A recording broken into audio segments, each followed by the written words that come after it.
ڕێکخراوی ئاشتی بە هاوکاری شێخ جەعفەر شێخ مستەفا جێگری سەرۆکی هەرێمی کوردستان خەڵاتی ئاڵتوونی ئاشتی بەخشیە هەر یەک لە هونەرمەندان عومەری کەریماغا، عومەر دڵپاک، یاسین قادر بەرزنجی و عەبدولی حەمەدجوان لە پای خزمەتکردنی بەردەوامیان لە بواری هونەر و بڵاوکردنەوەی پەیامی ئاشتی.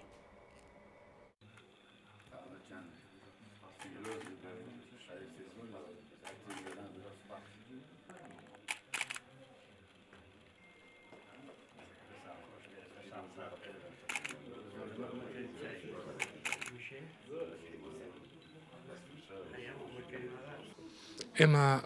دایمەن لە کار و پرۆژەکانی ئێمە بەردەوام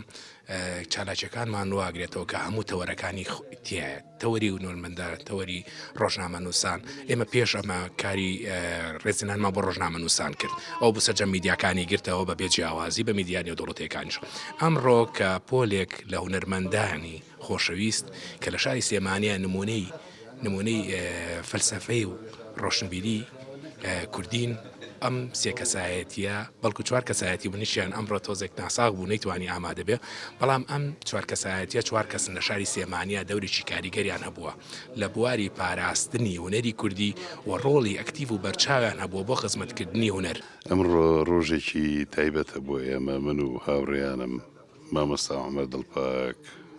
مامۆستا عەبدولی حەمەدجوان، هونەرمەند عومەری کەریماغا کە وەک ئەتوانم بڵێم نمایندەی نوێنەری نەوەی هەفتایەکان کە تا ئێستا بەردەوامین، پێزانینمان هەیە بۆ ڕێکخراوی ئاشتی خێرخوازی کەوە ئەم دەست پێشخەریەی کرد. خەڵبەتە ئێمە خاوەنی چەندین خەڵاتین لەمەوە پێش، بەس لە وتەکانیانە ئەوەیان دیاری کرد کە هونەر و شانە و دراما و